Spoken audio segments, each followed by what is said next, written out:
Because one dog ain't enough, and two is too low, it's me. Bubbalolo! How you kids handling post-apocalyptia today? With the release date of Fallout 4 quickly approaching us, Reddit Gifts decided to host a Bethesda Softworks gift exchange, and of course, as soon as I found out, I hopped on board. I'm a pretty big fan of Fallout 3, New Vegas, and Skyrim, and yes, I know there's people saying, the games before that are so much better. Well, I plan to play them. I have the anthologies for both the Elder Scrolls series and the Fallout series, so I will eventually get to them, but I'm a big fan of the lore behind both games, so I was really pumped up for this, and I really can't wait to get my Pip-Boy edition of Fallout 4.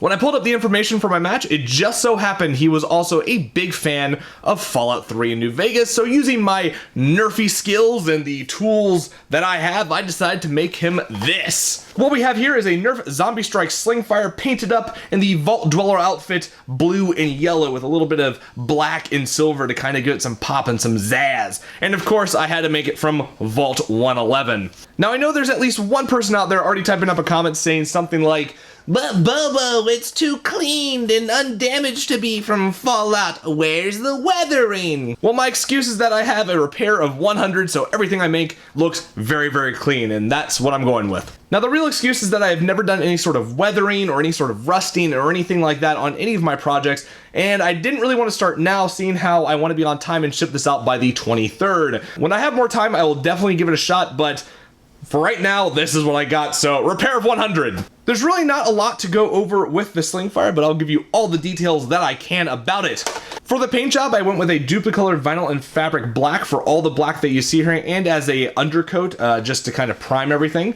The blue is a Montana Gold Shock Blue with a Shock Blue Dark for this banner in the back, just kind of break up the blue just a little bit. The yellow is a Montana Black Yellow, and all the silver is a Tester's Flat Steel. For the fake wrappings that are on the Slingfire up in the front and on the grip in the back, I didn't want to go in and paint them up to look really grungy, and I especially didn't want to have to clear coat them. I don't like having to clear coat the area that you're going to be putting your hands, so I wanted to give them just a little bit of definition to kind of make them pop out, make it kind of look like there's some shadows in it. So I went in with the duplicolored vinyl and fabric black and just kind of outlined the areas where I thought there would be shadows, and I did some really light dry brushing on it just to kind of give it a slightly grungier look, but nothing too bad. Now on the back where it says 111, the original idea was to cut out the ones in polycarb, glue them on, spray paint them to have this kind of raised look and feel to it.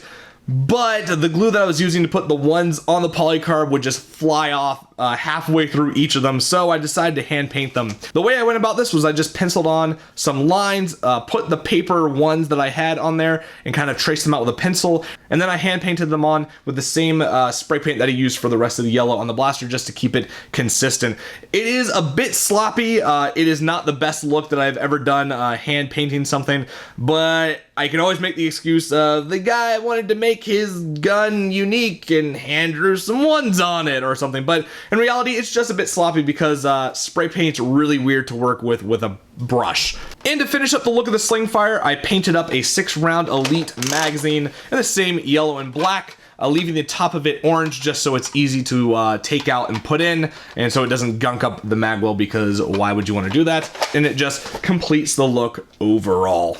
On the inside of the Slingfire is a Hobby Mod Sling Fire Kit. This is actually the same Slingfire I used in the video that I did for the review of the kit, which you can check out right there in case you have not already.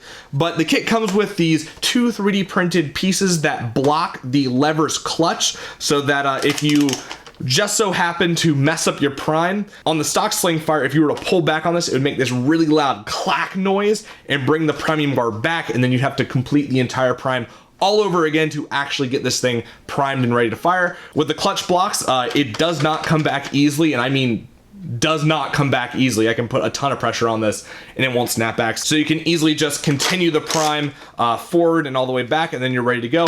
And it comes with a 7-kilogram spring. So that's really all the information there is about this Slingfire. It's just a Vault Dweller outfit, blue and yellow with some black and silver to kind of break it up and not make it so blue and yellowy, with a Hobby Mods Slingfire kit in there to give it a nice performance boost, and so that it doesn't have this gross priming lever clutch thing in there that I really, really hate. I guess the next thing to do is take it outside and show you it shooting for a little bit, so let's go do that right now. What a beautiful day it is in the wasteland that is my backyard. I hope I find something really cool out. What's that? Oh my gosh, it's a poorly drawn Deathclaw. I better get into V.A.T.S.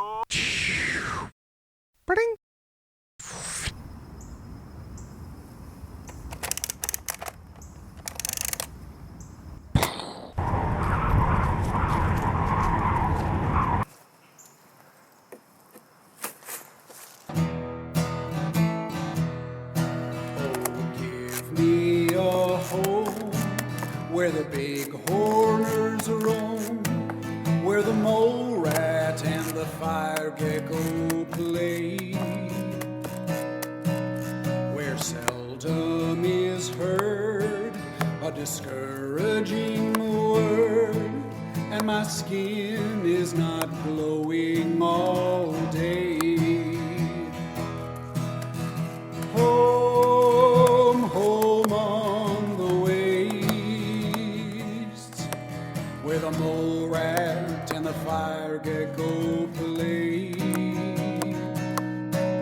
where seldom is heard a discouraging word, and my skin is not. So there you have it. That is basically all there is to know and go over with the Vault 111 themed modified Nerf ZombieStrike Slingfire. Along with some other Fallout themed goodies, this thing's going to get boxed up with an extra unpainted magazine and 75 rounds of elite darts, just in case he runs into like a Deathclaw or something on his adventures. But I really hope my match likes this this thing I made for him, even if he isn't into Nerf or anything like that. Maybe it'll spark an interest. I have no idea. But I am very happy with how this thing turned out. This is my first ever real kind of themed based blaster. I've never done anything from like a video game, never done anything based on a video game. So yeah, this is my first, and I am very, very happy with how it turned out, and I hope the match really enjoys it, because I enjoyed making this. I hope you enjoyed the video. I had a lot of fun putting it together. It was just a stupid time coming up with all the crap for it, and I really hope you guys like what I have made.